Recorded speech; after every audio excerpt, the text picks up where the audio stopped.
Mnifuate mimi kama mimi nilivyomfuata Kristo. Basi nawasihi, kwa sababu mmenikumbuka katika mambo yote, nanyi mmeyashika yale mapokeo vile vile kama nilivyowatolea. Lakini nataka mjue ya kuwa kichwa cha kila mwanamume ni Kristo, na kichwa cha mwanamke ni mwanaume, na kichwa cha Kristo ni Mungu. Kila mwanamume asalipo ama anapohutubu, naye amefunikwa kichwa, anaaibishwa kichwa chake. Bali kila mwanamke asalipo au anapohutubu bila kufunika kichwa, yuaibisha kichwa chake. Kwa maana ni nini? Ni sawasawa na yule aliyenyolewa. Maana mwanamke asipofunikwa na afanyweje sasa? Akatwe nywele.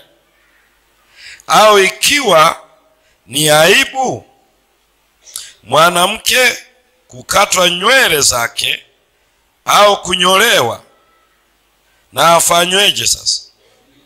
Afunikwe.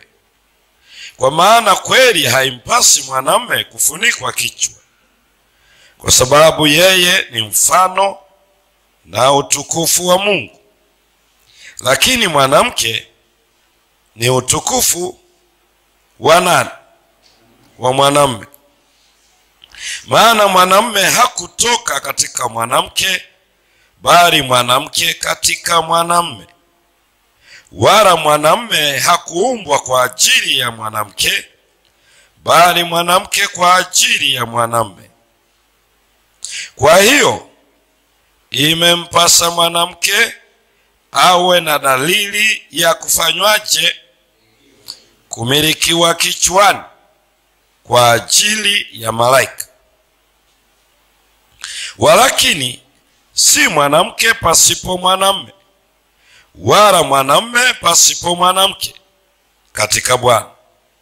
Maana kama mwanamke alitoka katika mwanamume, vile vile mwanamume naye uzaliwa na nani? Na mwanamke. Na vitu vyote asili yake hutoka kwa nani? Kwa Mungu. Hukumuni ninyi wenyewe katika nafsi zenu. Je, inafanyaje? Inapendeza mwanamke amwombe Mungu asipofunikwa nini? Kichwa. Je, hayo kitu gani? Maumbile yenyewe hayafanyi nini? Hayawafundishi ya kwamba mwanamume akiwa na nywele ndefu ni nini kwake? Ni aibu kwake. Lakini mwanamke akiwa na nywele ndefu ni nini kwake? Yeye ni fahari kwake, kwa sababu amepewa zile nini? Nywele ndefu, ili ziwe badala ya mavazi. Lakini mtu yeyote akitaka kuleta fitina, sisi hatuna desturi kama hiyo, wala makanisa ya Mungu. Huwa napenda kuruhusu Biblia iseme yenyewe zaidi ya mawazo ya watu.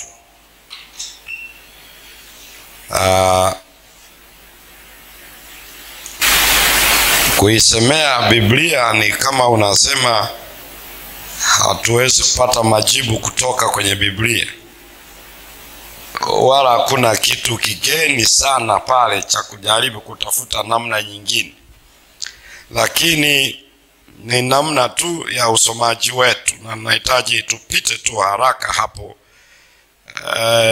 kabla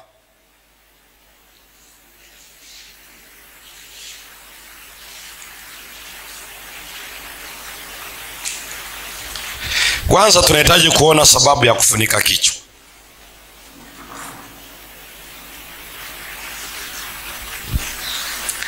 Asalipo ama anapofanyaje? Nani huyo? Hoja isimeanzia hapo.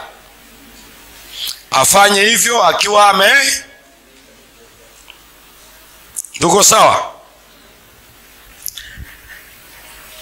Hayo mafungu niliyoweka hapo, Paulo hana shida na kushiriki kwa mwanamke katika huduma za ibada.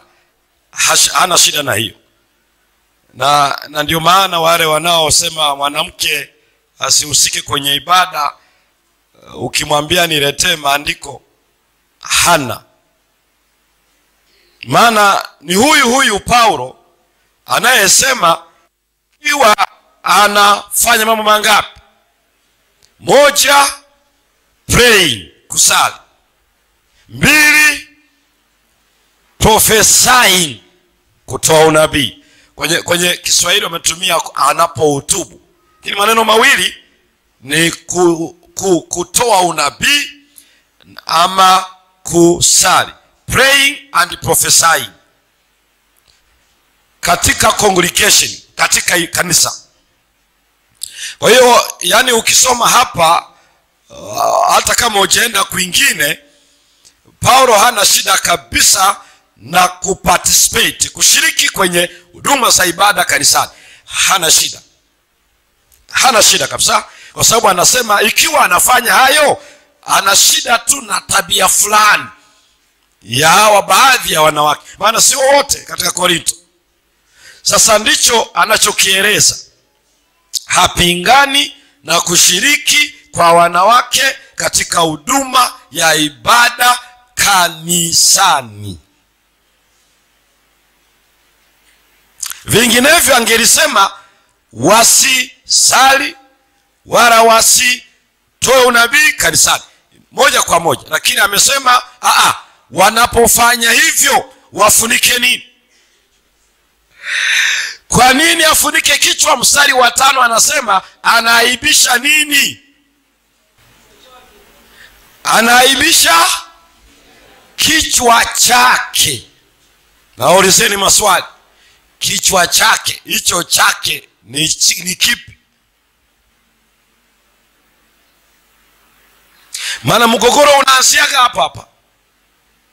Kichwa chake. Eti asipofunika, aibu inaenda kwa kichwa chake. Kichwa chake na wauliza ni nini? Soma fungu la 3.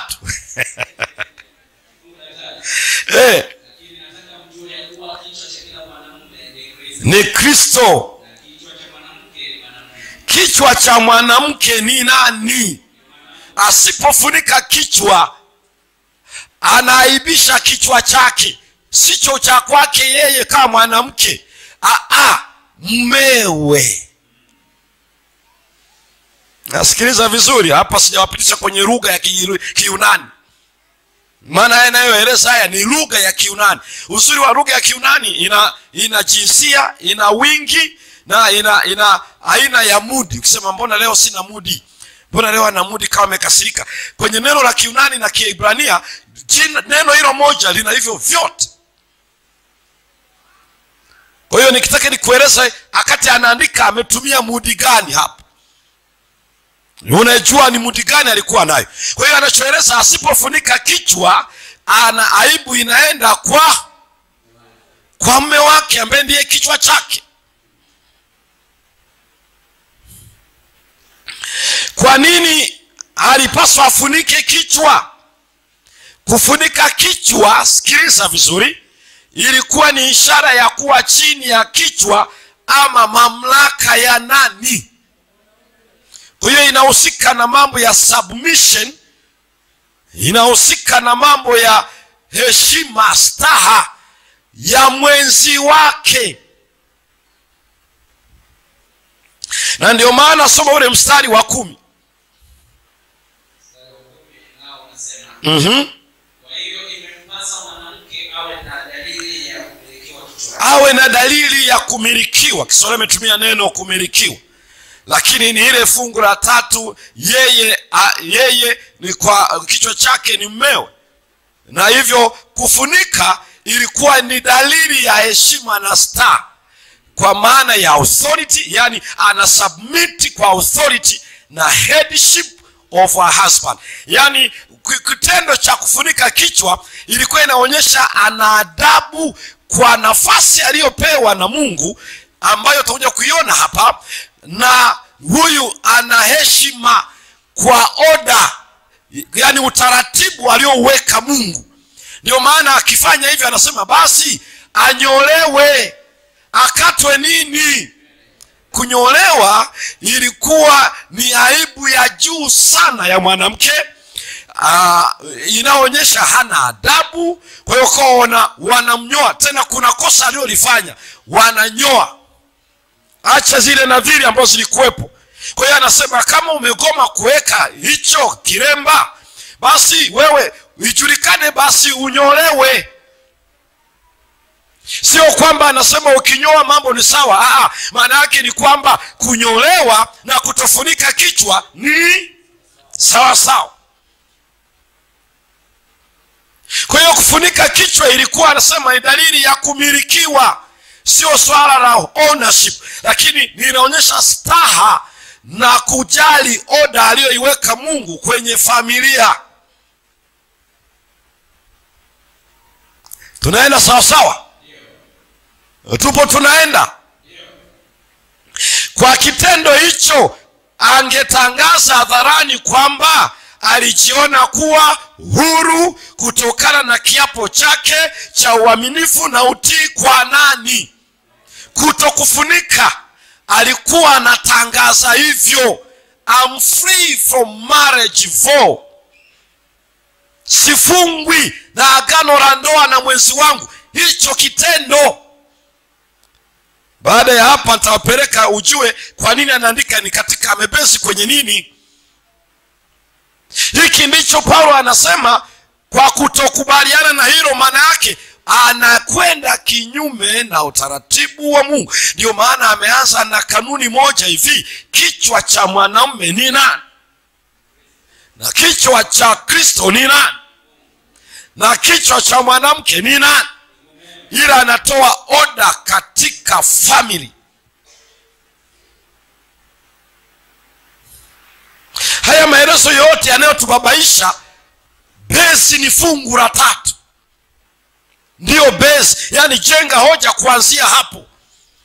Hapo anakoenda anafafanua tu, na tutaiona hiyo ni nini theologically. Ni nini hiyo? Hiyo ni principle. Principle ni nini? Order in the family, ambayo haipaswi kuwa violated, isiathiriwe hata anapokuwa kanisani. Sasa nitakupatia historical background hapa ili uweze kuelewa ni nini anachokisema. Paulo anatetea haki ya kufanyaje? Ya kuomba na kufanyaje? Na kutabiri. Lakini anapinga kukataa kwao ishara ya utii wao katika nini? Katika ndoa. So mstari wa 6. Anachopinga ni kutokutii kwa taratibu ambazo Mungu ameziweka kwenye ndoa. Msoma. Maana mwanamke asipofunikwa na akate nywele. Au ikiwa ni aibu mwanamke kukata nywele zake au kunyolewa, na afunikwe. Afunikwe. Nywele ndefu ni ishara ya nini? Soma mstari wa 15. Sasa heshima kwa nani? Sio kwa kijiji. Ni fahari kwake, badala ya mavazi. Anachokueleza maana yake ni badala ya mavazi, anakueleza muonekano wake. Mepewa nywele ndefu kudefine muonekano wake. Ndio maana wale wanaotuambia siku zote mtu asinihukumu maana Mungu ndio anaona moyo wangu, na tunakubali Mungu ndio anaona mpaka wapi, lakini aliwaambia wanadamu wao waone wapi. Alisemaje kwani? Mtawatambua kwa wakina nani watatambuliwa? Sisi watambuliwa na wanadamu kwa muonekano wetu, ndicho anachokieleza. Ila Mungu yeye anaona nje na mpaka anaona wapi. Kwa hiyo unapotuambia mimi Mungu anajua moyo wangu, hatuna kesi na Mungu wako wala tumuingilii. Ila alituambia huyo Mungu wako huyo, alituambia hivi, mtawatambua wanavyoonekana. Hiki ndicho kinachoelezwa. Kwa hiyo Paulo anatetea nafasi yao katika ibada, ila anapingana kukataa kwao ishara ya utii wao katika ndoa. Mwanamke asiyefunika kichwa ama asiye na nywele ndefu amefedheshwa. Sasa tunapoyasema haya tunajiuliza, kulikuwa na nini? Kwanza lazima tuangalie kanuni inayotajwa hapo ni nini, principle. Alafu leo tukiingia kwenye matumizi yake, application. Wasiwasi wa Paulo sio kukuza utunzaji wa nje wa desturi. Ninakurudia hapa, Rumi yote na Uyunani, nenda mpaka Israeli, kulikuwa na desturi ya kufahamu mtu mwenye heshima. Unajua sisi leo hata ukizungumzia mavazi,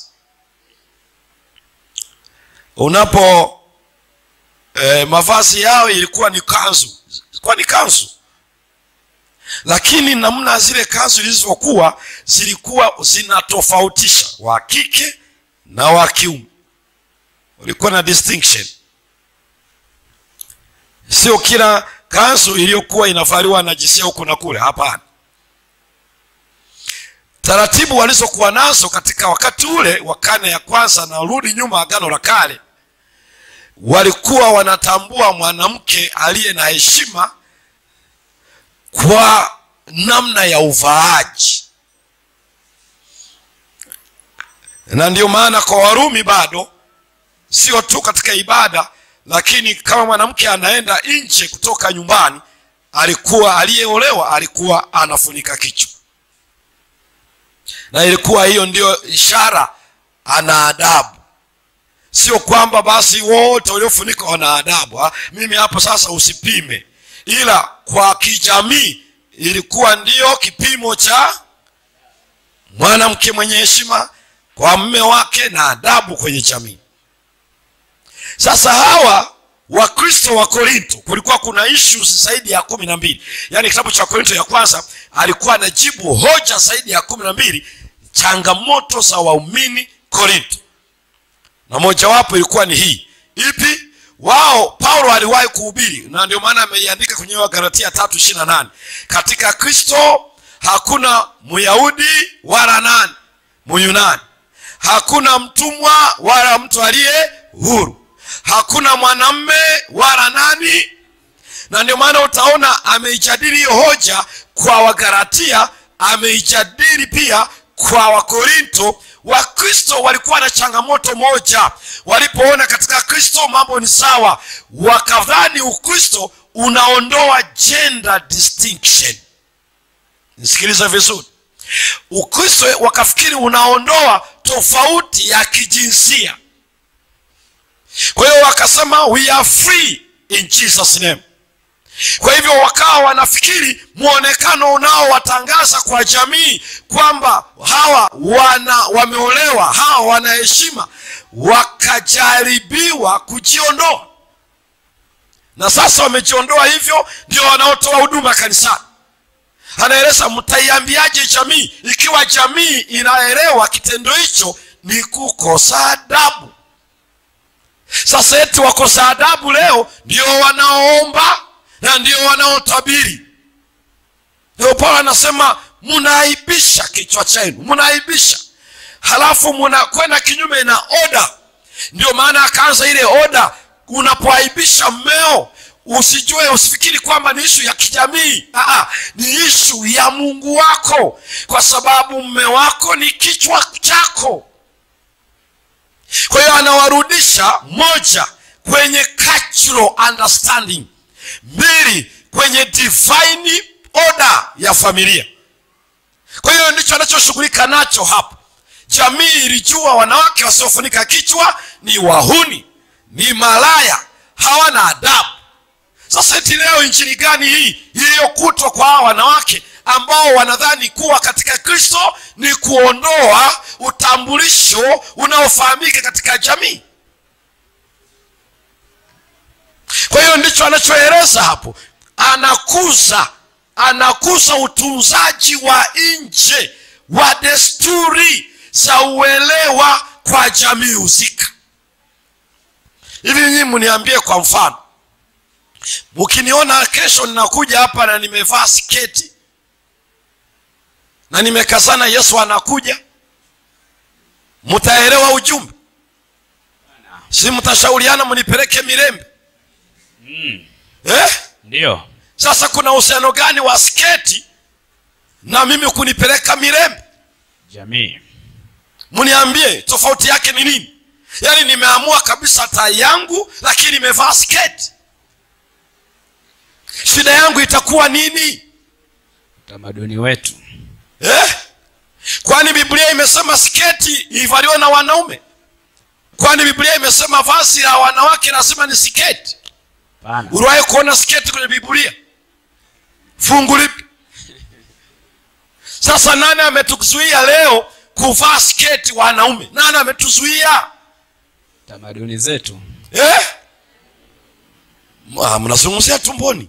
Tamaduni zetu Ni tamaduni. Uelewa wa jamii, vazi hilo wamewapa jenda gani? ya kike. Ya kike.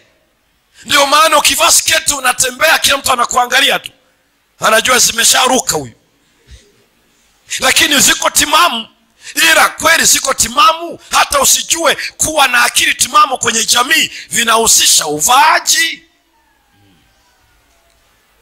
Na ndio maana wanawake tunawaeleza wale wanaojitahidi kuwa Wakristo walio huru katika Kristo, wanaovaa suruali. Hapa hawapo. Tunakutanaga mitaani tu. Nafikiri sijawahi kukutana na ninyi. Huwa nakutana na wale wengine. Unamuuliza unavaaje suruali? Kwa nini ni shida? Kwa sababu uelewa wa jamii ya Kitanzania, suruali ni vazi la nani? Mwanamume. La mwanamume. Alafu unaniambia nipatie fungu. Kwa hiyo mimi nivae sketi basi na nikutafutie fungu? Ni hiyo tu. Christian freedom haiondoi gender distinction. Na ni kukosa adabu kwa Mkristo anayeamua yani hata mpagani yeyote akiona anajua ni Mkristo nani Mwadventista, umekura suruali. Mbona kama ni vazi la heshima amuji nalo hapa?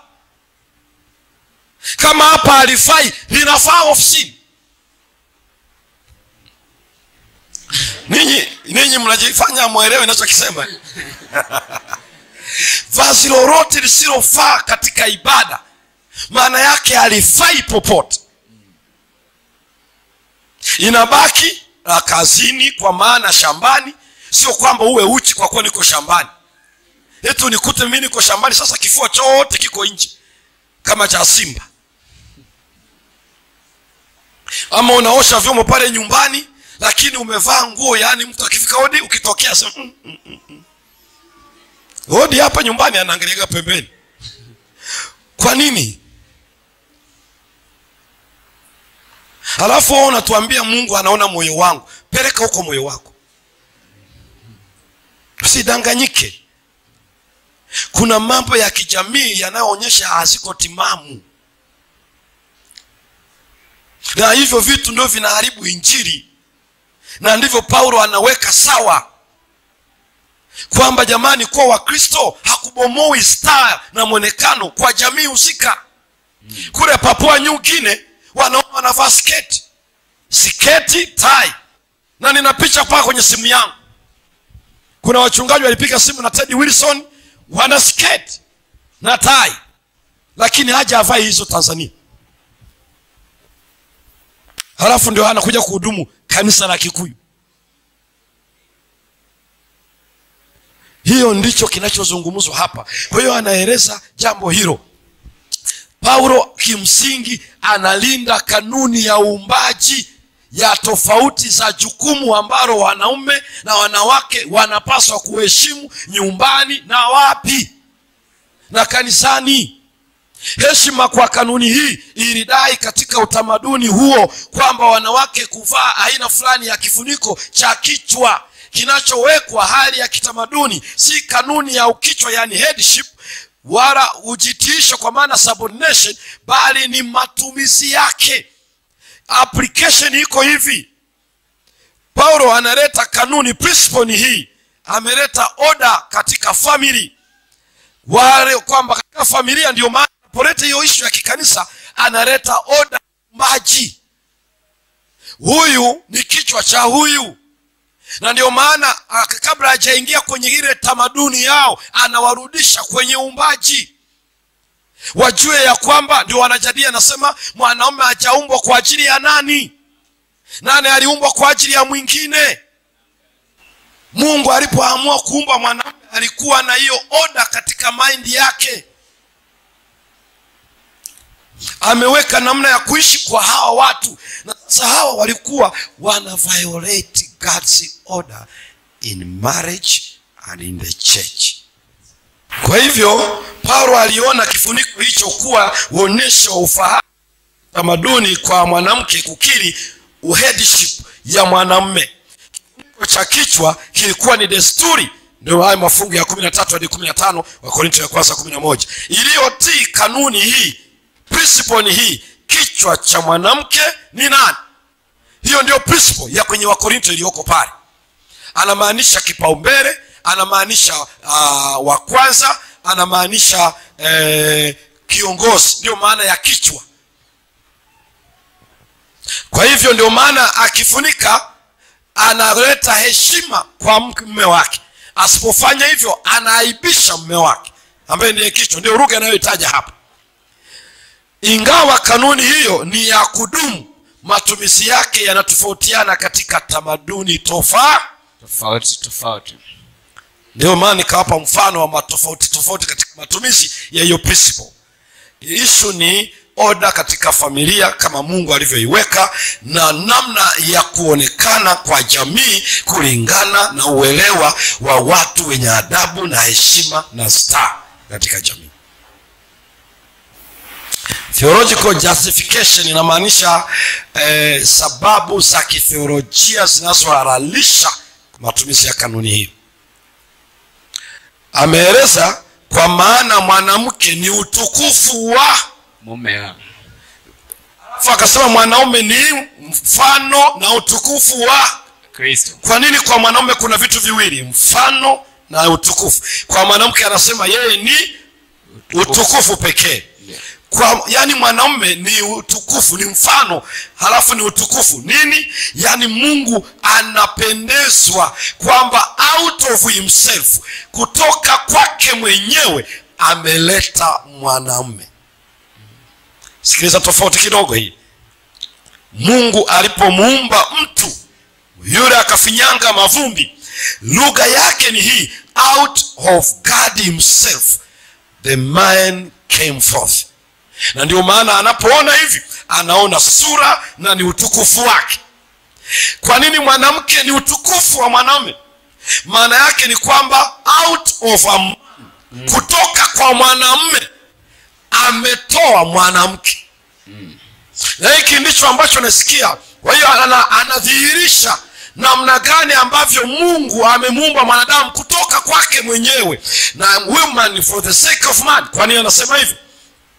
Mstari wa 8 wa 9 anatoa sababu kwa nini mwanaume ni utukufu wa Mungu na mwanamke ni utukufu wa mwanadamu, akieleza kwa kutumia neno for. Katika neno la Kiunani hilo neno lina maana ngumu nzito sana, kwamba mwanamke ametoka kwa mwanaume. Ek ni out, akamtoa mwanamke kutoka kwa mwanamume. Halafu anaeleza hapo, ndio hiyo unayoona Mwanzo 2:21-22, na kwa sababu mwanamke aliumbwa kwa ajili ya mwanamume.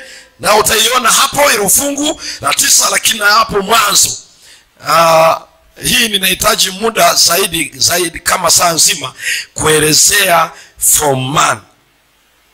Hata ameumbwa kwa ajili ya mwanamume. Ina nini maana yake hiyo? Kwa sababu ya ukweli huo, for the two facts, hapo ndipo analeta mwanzo wa mwanamke katika uumbaji wa kuwa msaidizi wake. Na hapo ndipo Paulo anajenga fundamental theological justification. Kwa nini anapaswa afunike kichwa? Anajenga hoja kwenye uumbaji. Kwa hiyo anamconnect mwanamume, anamconnect mwanamke na muumbaji wao. Sisi hapa tunawaambia wanawake waweke viremba kwa sababu ipi? Sasa mnisaidie sasa. Yupo anayeweza kunisaidia? Maana ndio siku ya leo unapaswa ueleze uelewa wako. Vinginevyo utatamuka kama siku ile na anyamaze milele. Na utakapotamuka utakuwa mtaabishaji wa Israeli. Mpatie Mike aeleze uelewa. Kwa nini wanawake Kikuyu wanahamasishwa wafunikwe kichwa?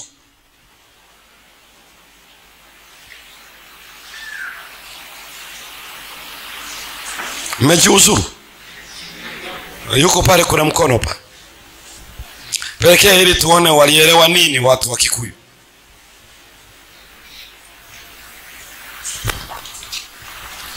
Nafikiri tumeelewa, kwa sababu Paulo alipokuwa anawaandikia Wakorinto, kwa sababu kwanza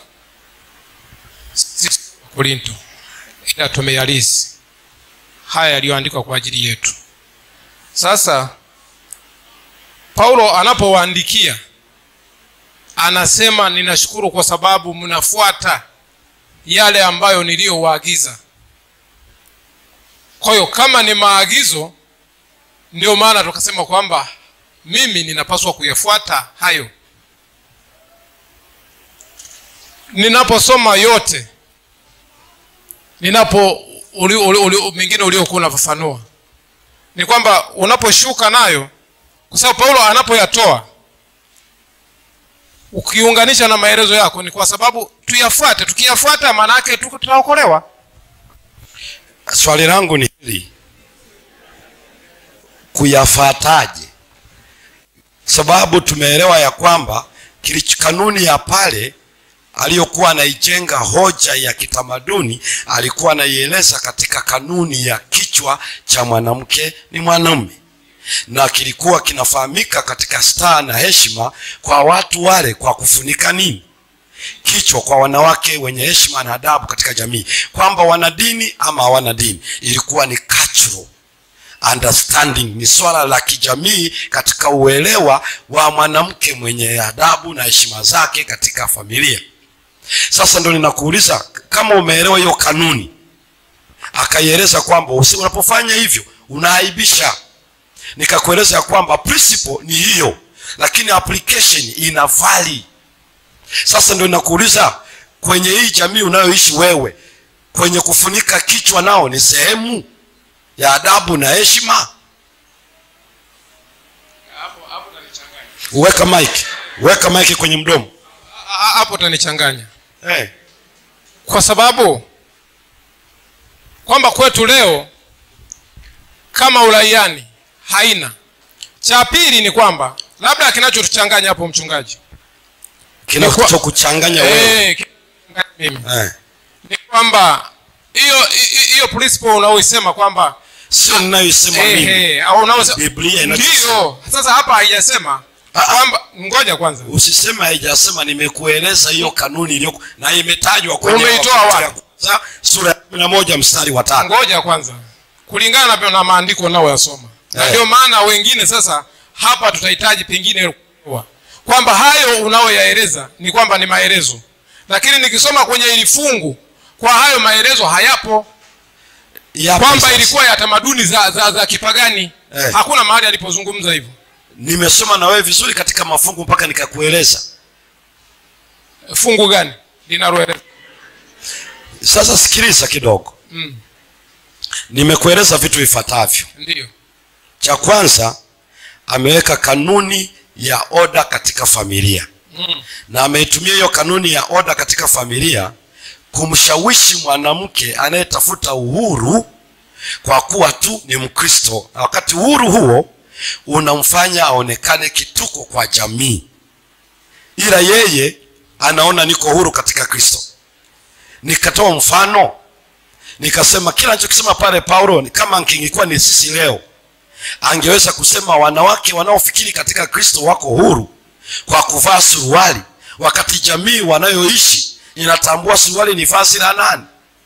La mwanamume. Shida yako ni hii moja. Unadhani Biblia imeandika mila na desturi. Mimi ninakueleza namna ya kuisoma Biblia na kuielewa.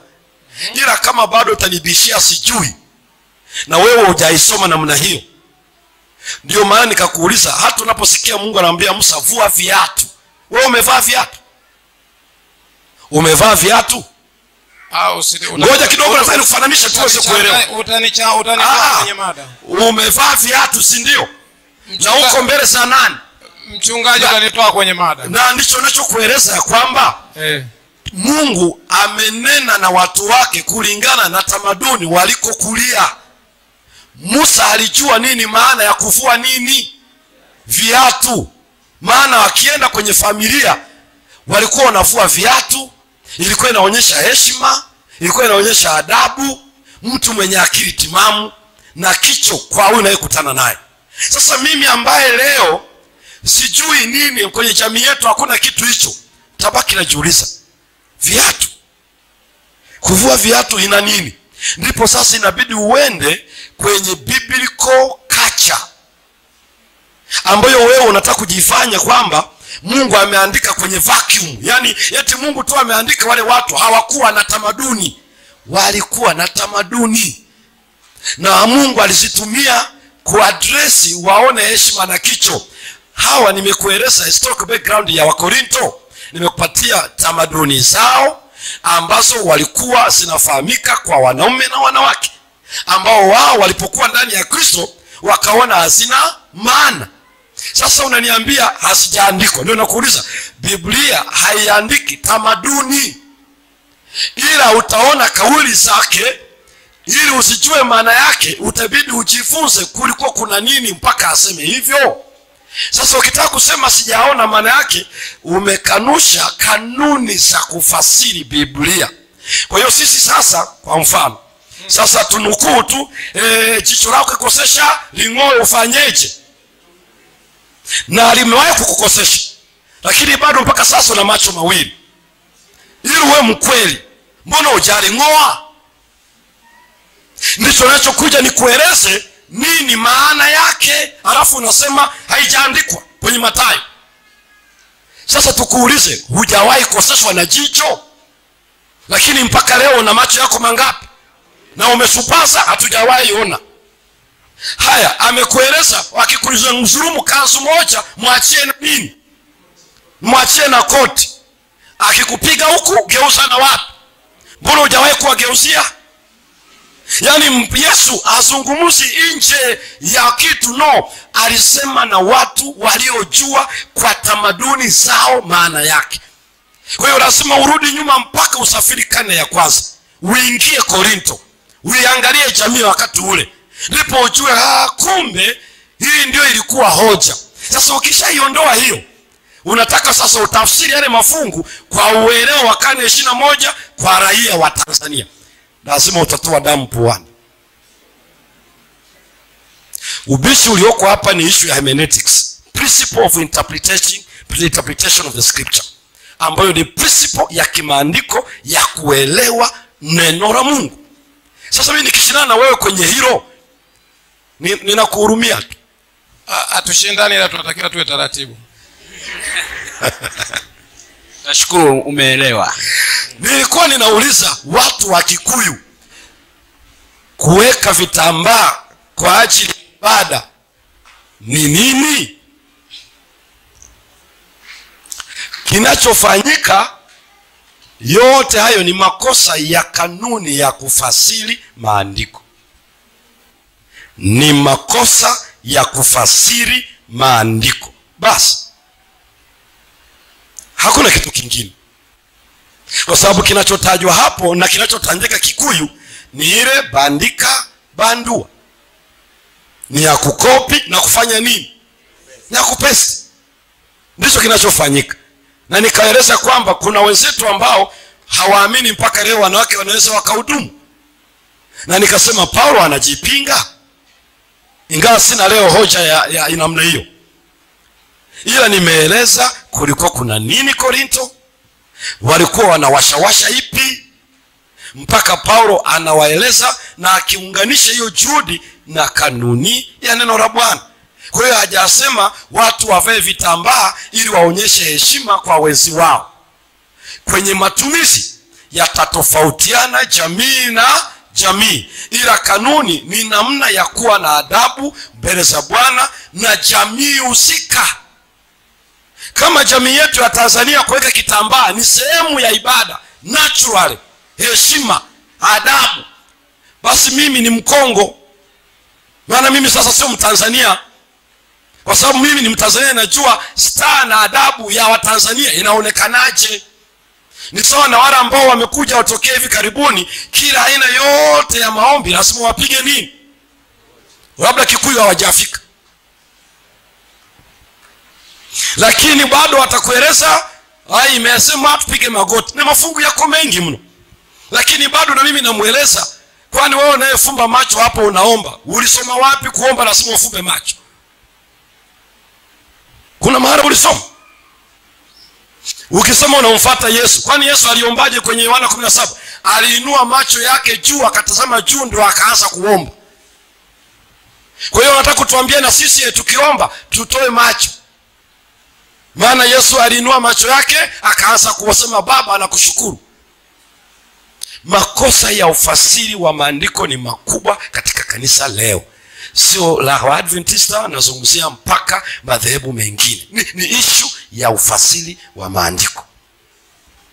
Maana heshima kwa wanawake wa hapa Kikuyu ambao ni wa Tanzania sio kirembo. Na ndio maana ameeleza ili ujue kwamba sio kiremba. Kukosa adabu kwa mwanamke Tanzania sio kunyolewa kichwa. Mnanisikia? Hakuna mwanamke ambaye amekosa adabu sasa wanamwambia ili tumfedheshe kabisa, leteni mkasi tukate nini? Watasema nywele kukata tu eti ndio imeonyesha ni amefedheshwa, amechafuliwa, watu mpaka wanamzomea kwa kukata nini? Utalipata Tanzania. Bado ana adabu, bado ana heshima, na amekata nini? Amekata nywele. Ndio maana anasema nywele zenyewe anawaambia ni mavazi, hamjui ni mavazi. Ndio maana wanaume wa wakati ule aliyekuwa anaacha nywele zinakuwa ndefu ilikuwa ni aibu. Ni wanaume wa siku hizi tu ambao nao